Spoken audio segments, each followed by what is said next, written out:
Hello, everyone, and welcome to today's webinar. My name is Sarah Barnes-Humphrey. I'm the founder and host of Let's Talk Supply Chain, and I'm excited to be partnering once again with Supply Chain Brain to bring you exclusive conversations with the best industry voices. And today we're collaborating with leading consultancy firm Oliver Wight. Now, I'm here with Leon Dixon and Kai Trepta. So welcome to both of you. I am really excited to be doing this with you today.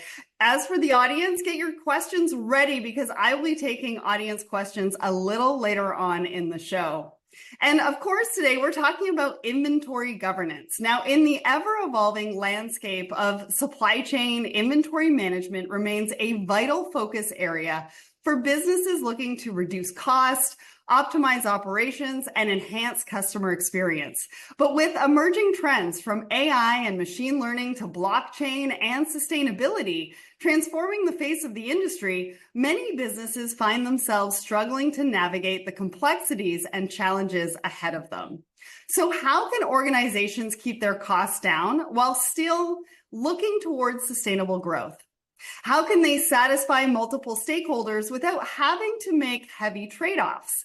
And how can they drive fundamental change by translating initial gains into long-term root cause improvement? Well, it sounds overwhelming, but the team at Oliver Wight are here to help. So let's start with some introductions. Leon, Kai, can you let us know who you are and what you do? Sarah, absolutely. Thank you for the enthusiastic introduction, by the way. We're with Oliver Wight. Oliver Wight's been around for some 55 years, changing the face of business. Kai and I have worked on our inventory optimization program. You can read a bit on the screen about who we are, and you'll get to know kind of the practical side of what we do. What we want to do is look at this as practitioners first. So you'll hear a little bit of theory, but this is really all about practical application. We've been at this a while. We want to share some of the things that we've experienced with you from both our work and our work in the field.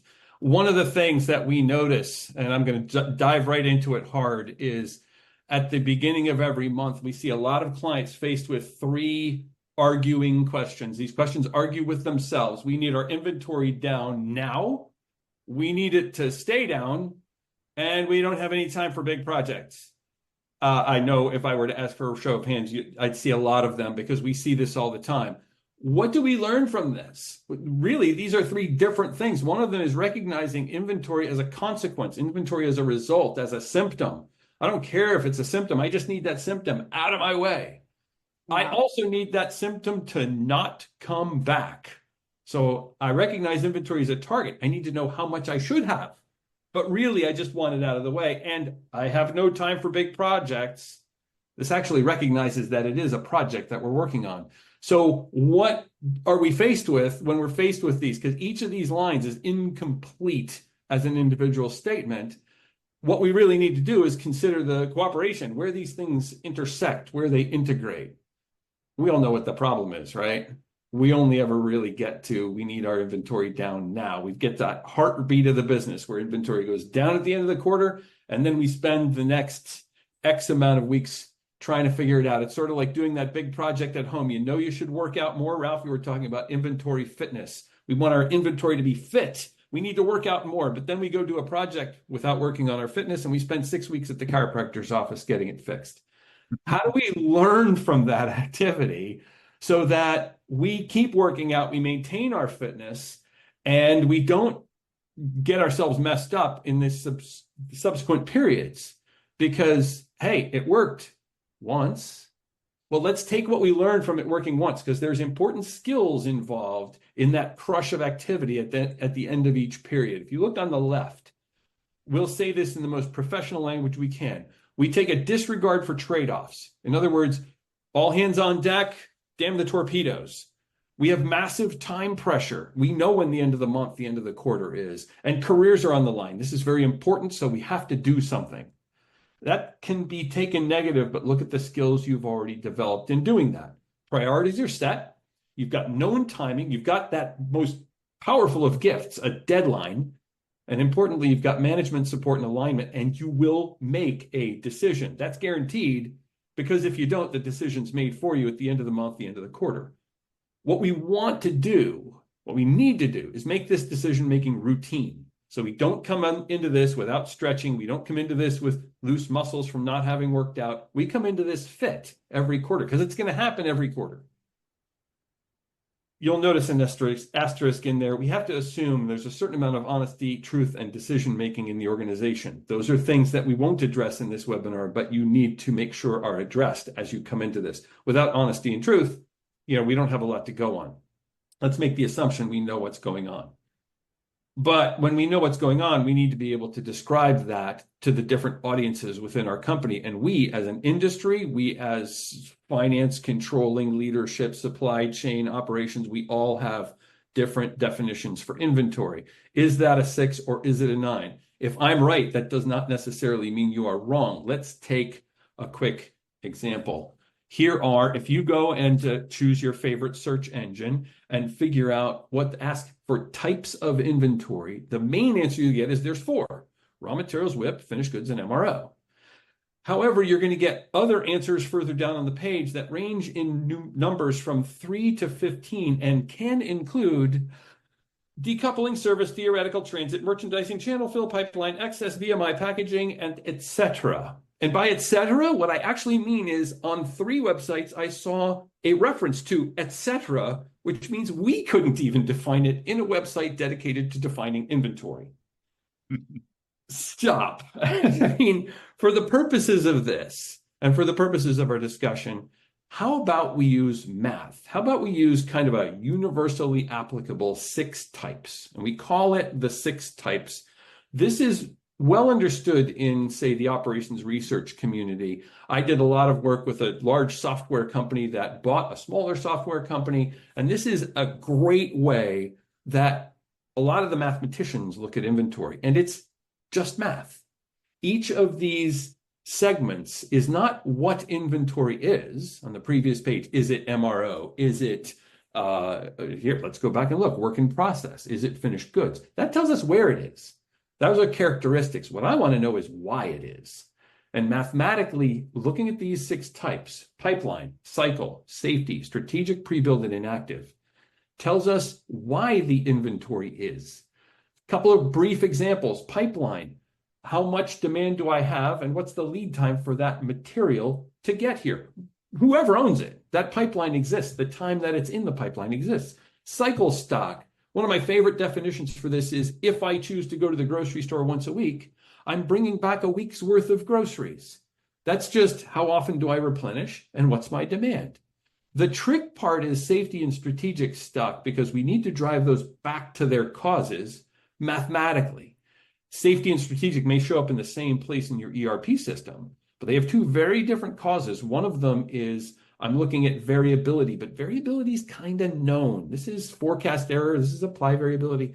That's kind of known. And I can run math and say, depending on what service level I have, what variability I anticipate, I can put in a safety stock. But uncertainty tends to be event-based. So if I'm looking at event-based inventory, that example where I brought home a week's worth of groceries, if my wife says, hey, hang on to that dozen of eggs because remember, we may do some baking this weekend. I don't want you to use it. That's strategic. She's told me to hang on to the dozen of eggs, or I've told her, don't cook the salmon. I think we're going to have a use for that. That's strategic.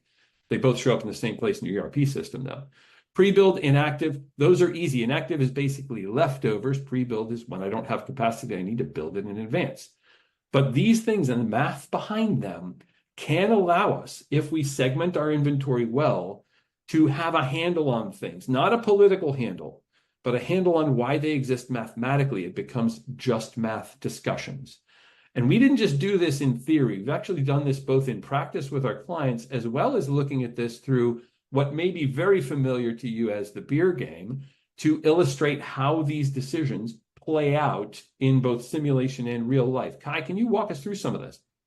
Yes. So for those of you who aren't familiar with it, the beer game was developed in the 1960s at MIT to show how simple disruptions at one point in a supply chain amplify and propagate throughout it. In essence, if any of you have ever played the game of telephone, you start with one message, but by the time you get to the end, you end up with something that's completely different.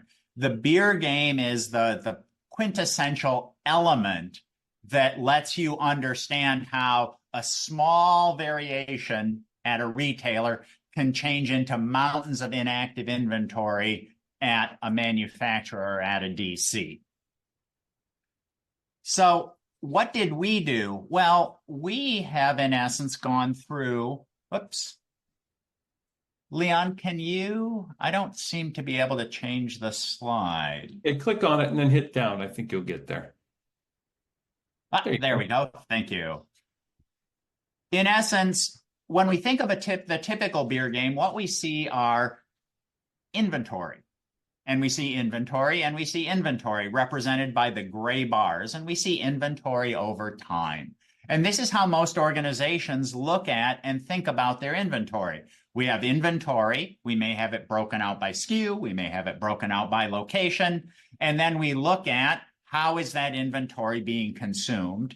And then we make a set of choices, either to drive that inventory down over time, but invariably, and this is what the bullwhip effect says, is at some point there will be a change that we didn't expect, and then inventory will either shoot up or shoot down. And so the idea behind inventory governance and an inventory program is to give you the skills and capabilities to blunt the effect of the bullwhip effect. More specifically, when Leon was talking about the 6 types, the power in thinking about your inventory in that way is you can start to say, for example, if we look at the purple bars, we can say how much potential inactive stock do we have? Or we can look at the dark blue bars and say, well, how much safety stock do we have? And we can look at the orange bars and say, how much pre-build are we putting in place? The issue is, and we see this both in our practice and both in the beer game, that without any kind of planning or coordinating mechanism, we see that there's always an amplification effect. We may start with too little inventory, we may stock out, and then we way overestimate how much inventory we need. On the flip side, we can also go way under, right? You may have experienced long periods of stockouts where you're out of product because you've depleted your inventories. Again, the idea is that by being able to see that and communicate those segments, we can make really solid progress on getting the inventory to where we want it to be. The key piece is that when we think about planning, planning is helpful, but it's not the entire solution. So here are examples of beer games that we run where we have people plan. And one of the things that you'll notice is that there are persistently high levels of inventory. And that is because you get yelled at a little bit when you have too much inventory, and you get yelled at a lot when you run out. And so whenever we think about inventory, it's one thing to have a plan, but it's another thing to address some of the behaviors that actually end up pushing inventory either where we want it to be or where we don't want it to be. And this really gets us to the final state, which is where we put together an inventory governance program where we can start to say, what segments are we going to place our inventory in? How much safety stock? How much cycle stock? How much pre-build? How much inactive? So for example, if we look at the top 2 boxes, we see a situation where one of the teams basically said, we are going to drive our inventory down to the point where we really only have safety and cycle stock. Again, very valid. And you might want to do this, for example, if you have low margin products because you can't afford the working capital to have lots and lots of inventory. On the flip side, for example, down below, you might, for example, if you had a very high margin product, you might say, the cost of missing a sale is so great that I'm willing to dispose of a bunch of inventory. The key learning in this process is that once we have a governance program, we can start to think about where we might want to position our inventory. Do we keep it where the customers are? Do we keep it where it's manufactured? how do we go about optimizing where our inventory is located and create the risk profile and the financial profile that we want in order to achieve our overall goals. The key element to this, and this is really what Leon is going to bring us through, is we need to have a plan and we need to have a coordinating mechanism that aligns with our business goals. Take it away, Leon. Indeed. And Kai, I think the big thing for this for us is not just having a plan, but also having a realization of what the trade-offs are. In essence, how are we going to make these decisions? Not what decisions are we going to make, but let's get those decision parameters together, know who owns them, know what the trade-offs are, so we can drive the decisions to the right level in the organization. And really taking those behaviors and codifying them, making sure that this is, it sounds, I hate to say policy sounds really bureaucratic. It does, doesn't it? Like it's a policy. The key to this is how do we organize and structure the behaviors and the actions? Those are separate but connected, and have discipline as an organization into what we're going to do. In essence, making sure we make a decision, whatever that decision is. Because remember, when we look at this, as far as making a decision, we've already proven we can do this. We can make a decision. Damn the torpedoes, full speed ahead. I want my inventory down by the end of the month, quarter, year. We can do that. How about we take that and make that decision routine? Let's make routine events routine to handle. So to do that, not only do we have to have the definitions, not only do we have to look at the segmentation and the math that sits behind it, the six types, which allow us to drive this to if-then root cause statements, we also need to recognize what is inventory. Because yes, it's the six types. The six types get us the mathematics. To finance, this is an asset on the balance sheet. Now, when someone says, I need to pull cash out of my company, I need to reduce my inventory, we need to recognize that that asset may or may not be overstated. So we need to make a decision on, do I spend money to get rid of it? Do I sell it for money, or somewhere in between? Finance is going to care about this. So is supply chain. Because to supply chain, inventory is one of the three ways we meet our service goals. You see the triangle on the side. This is that supply chain triangle we've always heard of. It says something's always waiting. Either inventory is waiting for a customer, supply flexibility is waiting to be used, or the customer is going to be waiting for product. What balance of that is okay? So we can't just say this is math at the execution level. We've also got to make sure this links into our company's strategic plan and our company's tactical plan. There can't be a gap between those three. And inventory, the numerals and numbers that are in inventory is that link. So this isn't just another set of consultants saying, hey, you got to link strategy and execution. This is one of the really major ways you do that, and it's math. To the commercial team, this is customer service, comfort, it's safety, it's who we are. I mean, how many car dealers do you hear advertising saying, we've got 300 of these models on the lot? That's an asset to them. Even if those models are not what you need, they've got 300 of them. They must have very comfortable doing business there. So to the company, this is just one element of a major set of strategies, a set of tactics that supports the strategy. Sorry, this is where that all comes together. Is it bad? Is it good? It is. Whether it's bad or good is your decision to do something with. And to make that decision, incorporating these decisions into a policy is critical. Not that you have the bureaucratic nature of a policy, but that policy illustrates how you're going to behave and interact. So the only absolute here is we need to be able to make a decision. And to make that decision, we can put a policy together that says who owns what and how this gets made. Kai, why don't you walk us through? Yeah. So when we think about inventory policy, there are some really crucial elements that we need to have. We need to have an overall owner. Who is the neck that we're going to grab when things aren't going the way that we want them to be? We need to have, what's the scope of the policy? How broad will it be? Will it govern finished goods? Will it govern raw materials? Will it govern tolled items? There are all sorts of considerations that we need to take into account. We also need to think about what is the mechanism, what's the framework that we're going to use to actually manage our inventory policy. And it's really interesting because, some of our colleagues, Mark and Jimmy, are always talking about it's one thing to write it down, it's another thing to act on it. And so by setting targets and putting them into a policy and then assigning roles and responsibilities, you can create something that's a policy that's not bureaucratic, that actually helps you get more of what you want.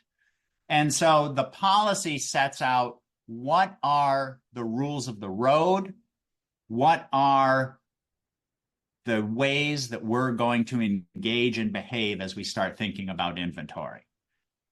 The next piece, there we go, is to have a coordinating framework.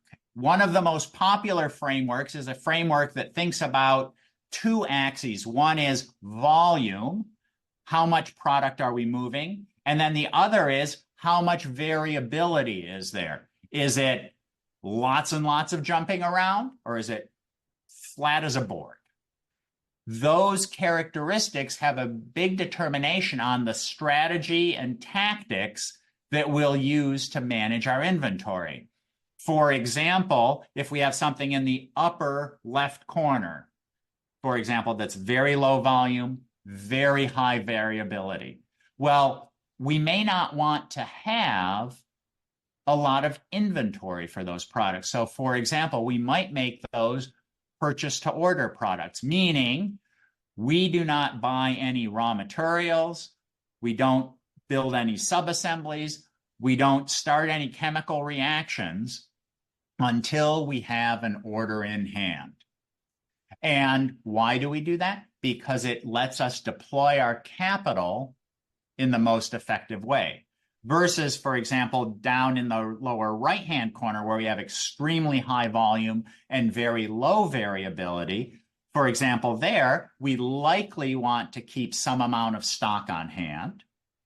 We likely want to align that stock to how frequently we manufacture or how often we get to choose about bringing that item into inventory, i.e.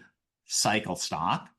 And we may want to minimize our safety stock because if we're building it all the time, we can adjust quickly.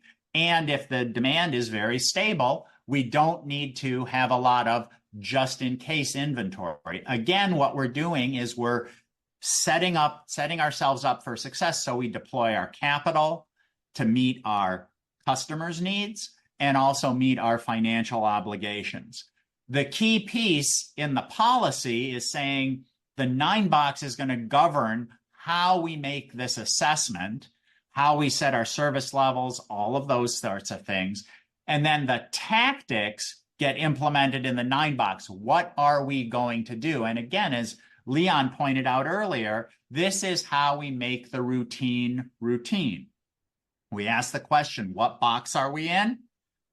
And then we say, how are we going to systematically deal with this item? And a big piece of that is, once again, starting to think about how do we automate or routinize the kinds of decisions that we make. Leon, can you talk a little bit about your experience doing this? Oh, absolutely, Kai. I mean, your lower right box on low variability, high volume, I can't tell you how many clients I've seen and businesses I've worked at that said, we need to keep a lot of safety stock on that. It's one of our major products. And you're going, you have no variability at all. You don't have to keep safety stock. Just keep on making it. You got enough lead time to change things. Like, relax. I've seen on long pipeline items, we have to keep at least pipeline worth of inventory and safety stock at the receiving end. Hold on. Let's run the numbers. Let's deep breath here. And this was a chart that was put together. I actually was talking about off-spec and SLOB, they called it, slow moving and obsolete. We call it inactive because it's a more politically correct and friendly term, but it really is the most descriptive. It's inactive inventory. I was talking to, I think it was 165 people at a conference, and we're talking about inactive inventory. And basically, there's 2 things you can do with inactive inventory. You can sell it for money, or you can pay money to dispose of it. There's a range in there, but we don't want to have to run a business case for each time we do this. How about we set up a routine that says, If I can't sell it, there's no demand against this product for X amount of time, it's out of here. However, we need to make that decision. That's the left side of this slide. If it's not on quality, if it's off spec, can I rework it? In which case it'll come back and go through the, hey, we might be able to sell it side of this. But if it's off spec, no, we can't sell that. Well, maybe we give ourselves a little time just in case we can sell it, and then it's out of here. And that it's out of here means it's written off by finance, it's agreed to be disposed of, and we either spend money to get rid of it or have some cost neutral way of getting rid of it. If the stuff is on spec, whether it's saleable with restrictions or saleable, then we're essentially looking at age, or we're looking at whatever other characteristics you have around age to say, what do we do with it? In this case, anything more than 90 goes to disposition for money. If we can't get money for it, it gets out of here. I can't tell you how many clients we've had that have this inventory sitting.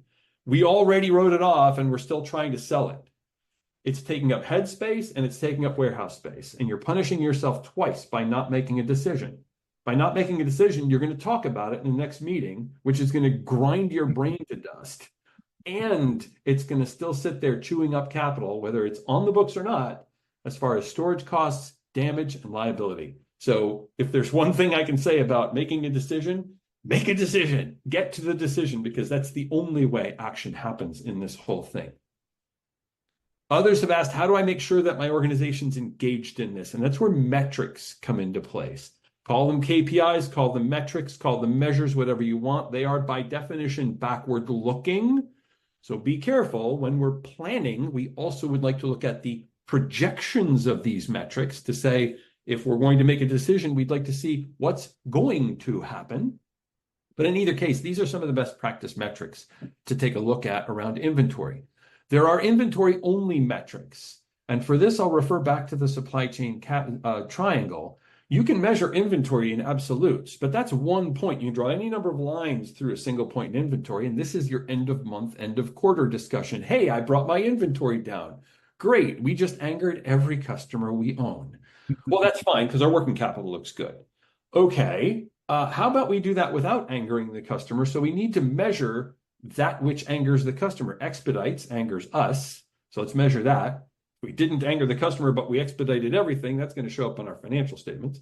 And then we want to measure our customer service level. This is the balancing metric to my absolute inventory.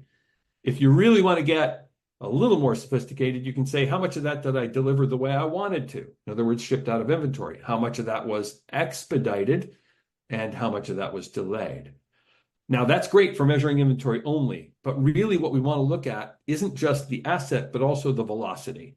So how fast is this moving through our network? This is days on hand, days invested in inventory, and time phased to when inventory is needed. It might shock you to know that much of the candy that you're purchasing at Halloween wasn't made earlier in October. So we need to be looking at the buildup of inventory versus when it is going to be used. I've seen countless examples of measuring inventory against current sales when that inventory actually exists against sales somewhere in the future. And then if we're able to break that inventory apart into total, active, and inactive, even those three categories give you some ideas, especially when it comes to volume or to velocity. Active inventory velocity is a critical metric. Inactive inventory essentially has no velocity, so we've got to measure that separately, but we have to define it appropriately, and that's where the policy comes into place. You'll see things like sell-through rate, receipts to sales. We need a measure of velocity. That's the bottom part. We need a balanced measure of inventory and inventory alone. That's the top part. If you want to get a little more sophisticated, look at the six types. The 6 types are really for the analytics piece. That's the why. These metrics, these KPIs are really the result, the outcome. And again, when we're planning, we're looking forward. So we want an anticipation of if we do this, our inventory will do that.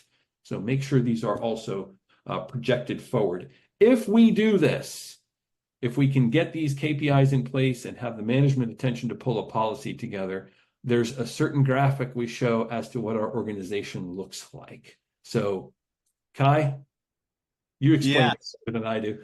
So why do we focus on creating an inventory governance program? Because in many organizations, without some sort of coordinating mechanism, without some sort of program, people will do what they think is locally best for the organization.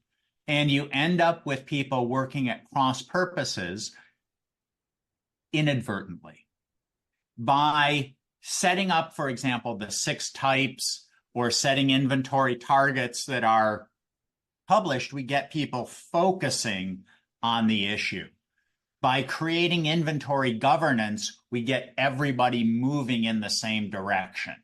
And so the idea is that this process, this program, this approach is all about getting everybody pushing in the same direction and supporting the processes you may already have in your business: integrated business planning, annual financial planning, demand management, supply planning, all of those things. Having the program is an enabler to making all of those things more effective. Invariably, Kai, in organizations on the left-hand side, when we're working with them, everyone feels they're doing the right things. So this is not saying people are doing the wrong things. This is really saying, hey, how about all these people who feel like they're doing the right things? We just kind of get them nudged so those vectors are all pushing in the same direction. Inventory to us, to Kai and I, as we work this initiative even through at Oliver Wight, it's a way to take a lens on the organization and see via the outcomes, what's wrong with the inputs here and how do we make this, we together, make this into a more structured plan. So Sarah, that's basically what we've got for you today. I think we probably have a few questions that have come in, I imagine. So have you been keeping an eye on inbound Q&A? Yeah, this has been great. I want to tell you, I've got a few favorite slides, and I don't know about everybody in the audience, but I've been furiously taking some notes. I love the Tetris on the 6 controllable types of inventory. I liked the inventory heroes, goat to goat. I even liked when it said, without segmentation, inventory is a blob. I don't know if anybody else caught that, but I really liked that. And then what is inventory, right? Who's asking? I really, really, really love that. So now it's time to get into the panel discussion, and then we're going to get into audience questions. So if you have a question, make sure to put it in the Q&A box, and we will try to get to that. All right, Kai, I have the first question for you. How do we prevent individual groups from going off on their own to govern inventory? How can we promote better behavior? One of the things that we've found is setting up an indulgence fund, meaning that in some instances, you may need to have inventory that's above your targets. Setting aside a centralized fund that allows people to, in essence, have extra working capital can be very beneficial. It's a way of, in essence, giving people a carrot for good behavior rather than being, Dr. No and saying you must get your inventory down. This is about setting up proactive behaviors and giving people a pat on the back for saying, we need to do something different. We've planned for it. We've expected it. As Leon pointed out earlier, maybe we need to take a position because we have seasonal inventory or we have seasonal demand. It's about setting up the ability for people to do that without somebody coming along and giving them a slap on the wrist. Great. I love that. And I love how you have called it the indulgence fund. Is that kind of correlated to just in time versus just in case as well? Is it just another way of saying it? Well, I think it's a little bit different than that in the sense that this is not about reacting, right? Okay. What do we need right now? What do we have just in case we need it? This is really about saying we've set aside money. And as a division, as a business unit, as a region, you can come and make a case that says, I need $5 million of extra inventory. And instead of having to go through like a whole funding approval process, the money is already set aside. And so now the business can debate the merits of allocating the $5 million out of whatever that pool is to that particular opportunity. And in that way, we start building our planning muscles. We start thinking about inventory as a program.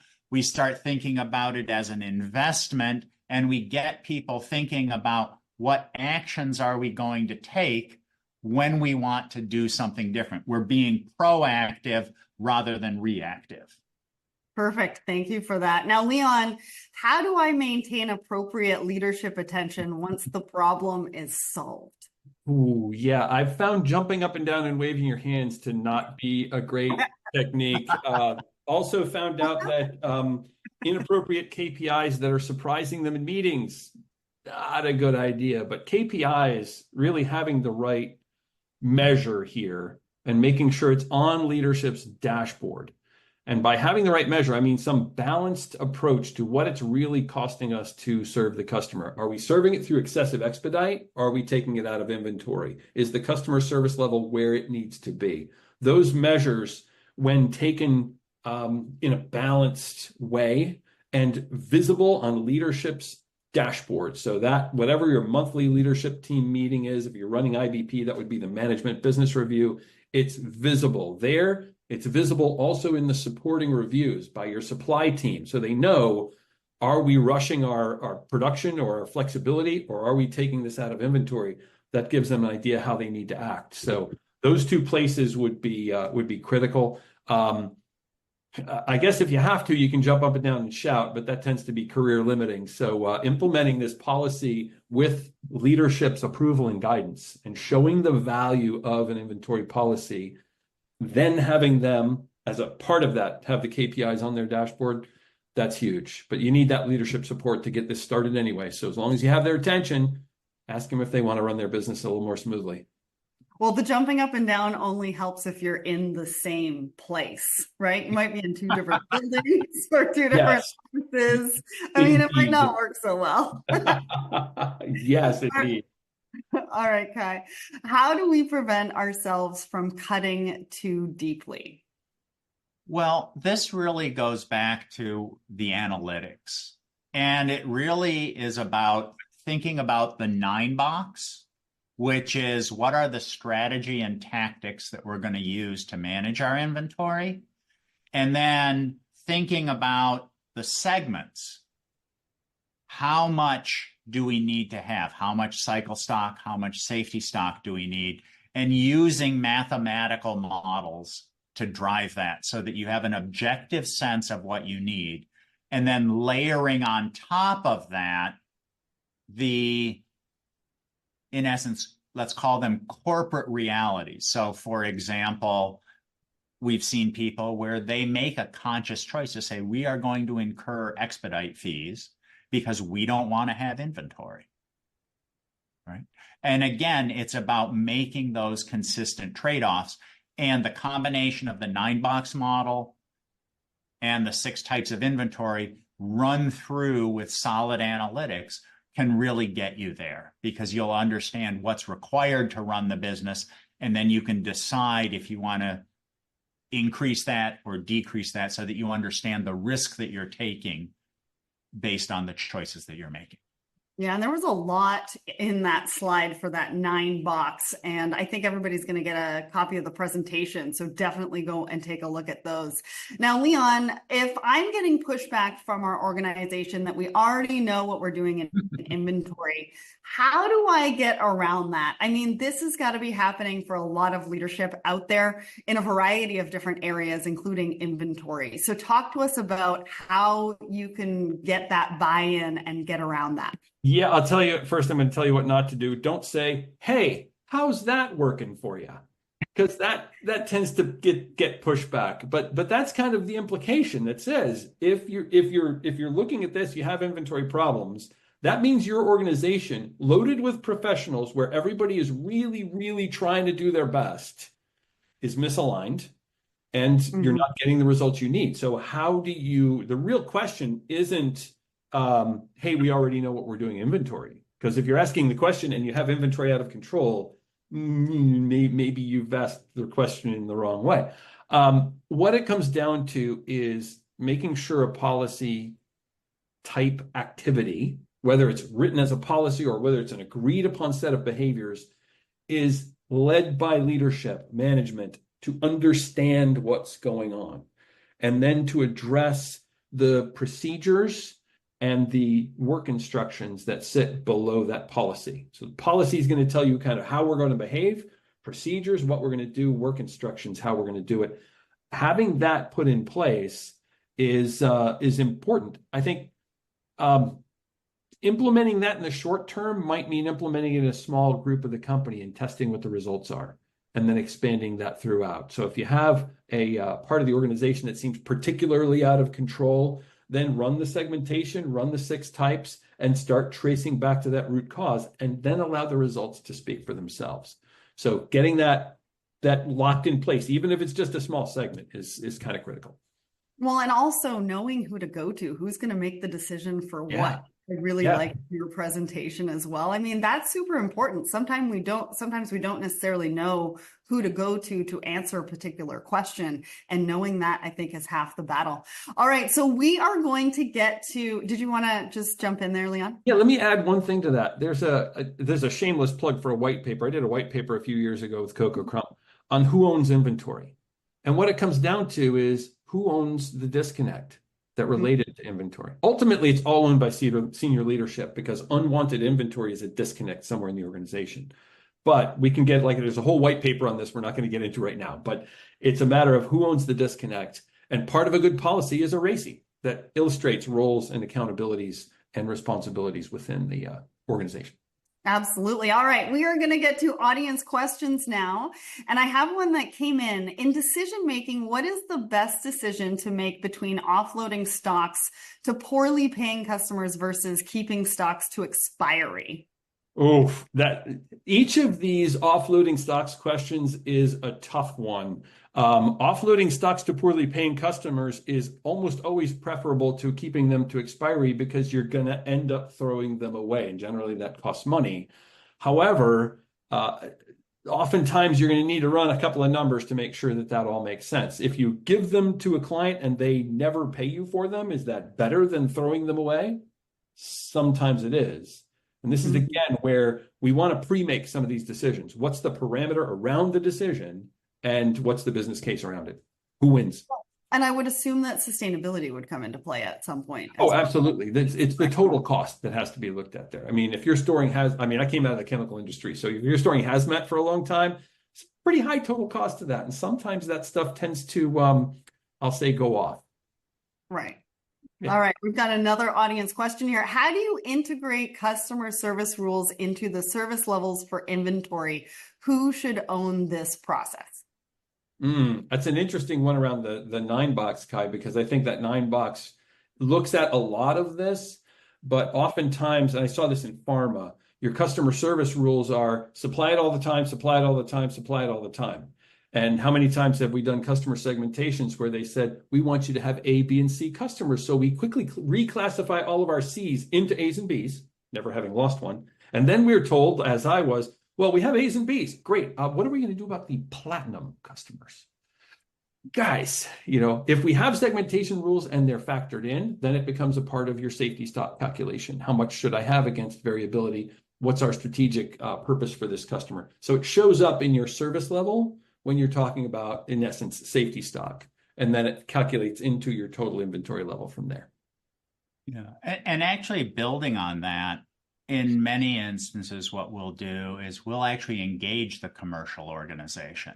So as we're building the 9 box, as we're putting the policy together, understanding what they value and understanding what the costs are, because many times the costs aren't visible, nor are the impacts to the customer visible. And so in our experience, when you get all of those people in the same room and you get past the finger pointing and what was the last stock out or the last inventory calamity, people, and you sit down and you say, how do we get more money to spend on the products that we want to sell that our customers care about?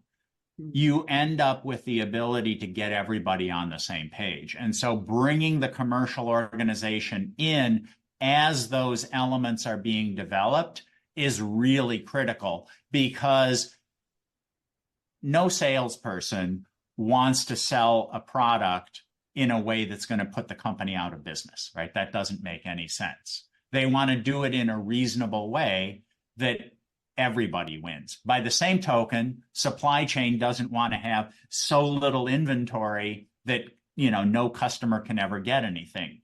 And so by bringing everybody together as you're developing,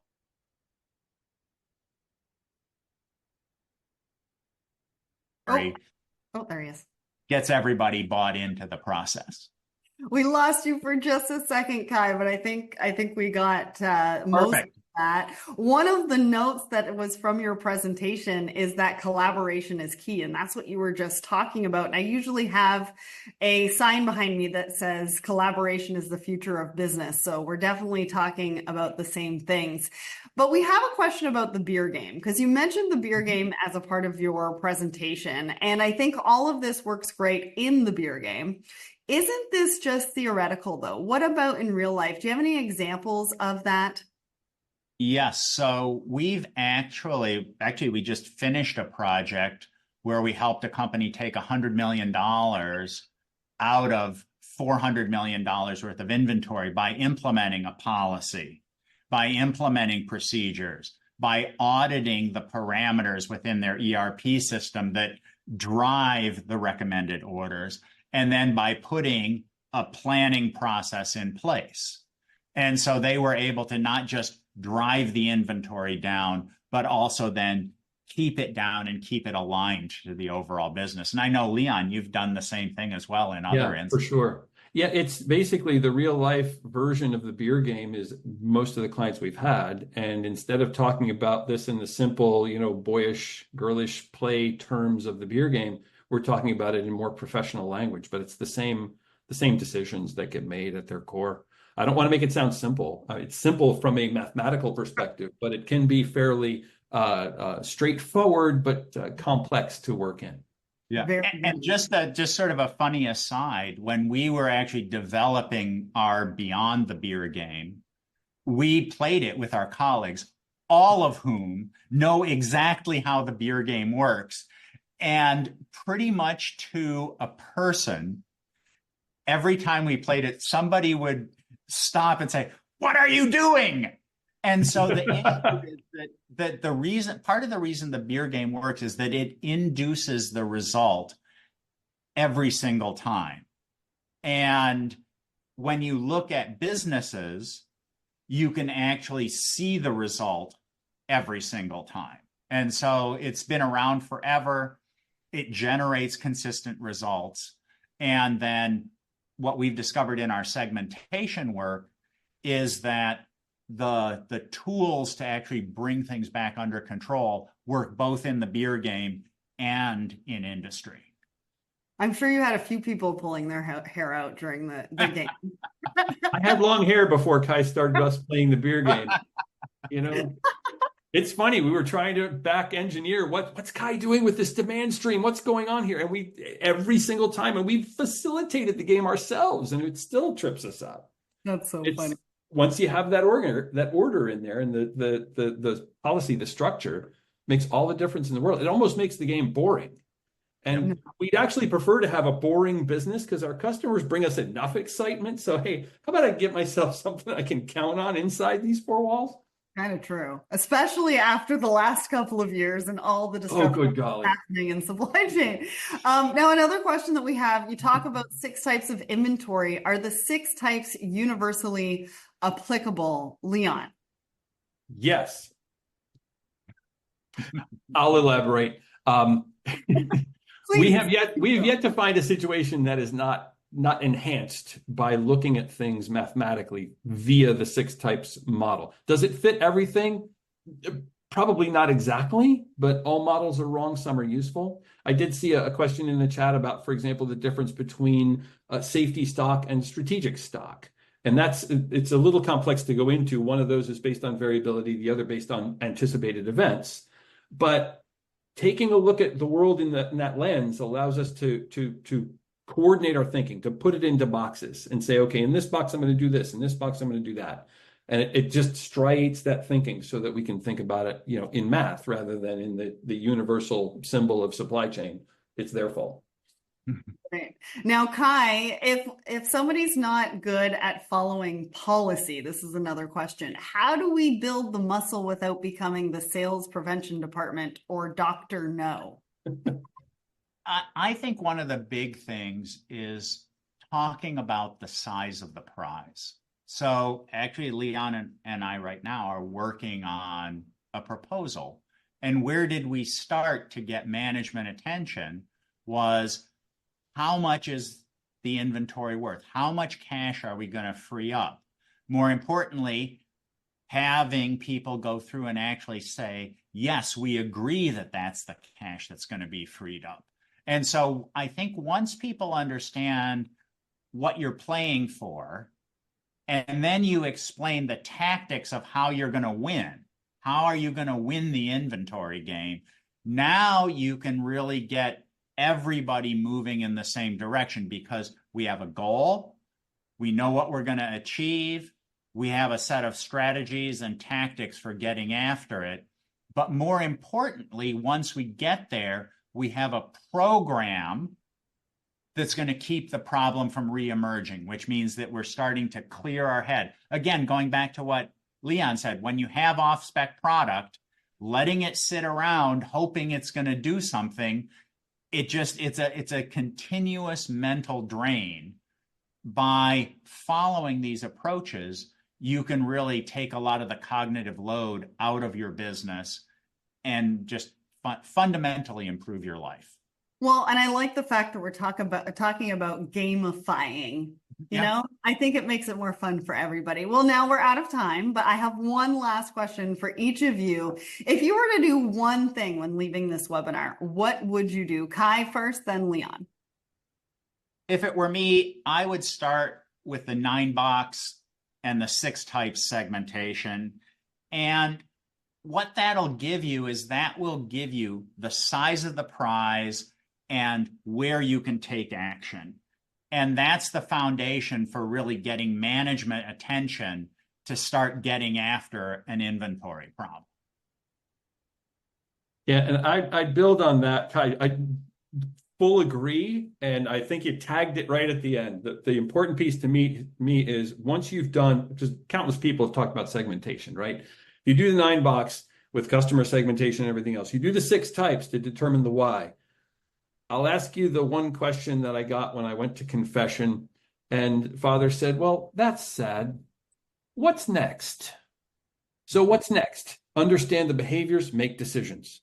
So what's behind the 9-box and the 6 types? Understand the behaviors, make the decisions. Yeah, and take action. Well, that brings us to the end of today's webinar. It's been really fascinating to see the changes and emerging trends in inventory management over the last few years. And today we really have highlighted the importance of proactive inventory governance processes. Your inventory is tied to everything: cost, customer success, agility, resilience. It's just so important to have that optimized and working hard for you. Now, Oliver Wight has an extensive thought leadership library on numerous topics that can assist you on your journey to business excellence. So make sure to scan the QR code to find inventory-specific white papers on their website. They also hold many courses in different U.S. cities and virtually throughout the year. They are upcoming inventory governance courses to take advantage of, as well as courses on other topics. So make sure to scan this QR code as well to see their full schedule. Now, thank you so much to all of you that joined us today. A big thank you as well to Kai and Leon and Supply Chain Brain. My name is Sarah Barnes-Humphrey, and I'll see you again soon. Bye, everybody. Thanks, Sarah. Yes, thank you. This was awesome.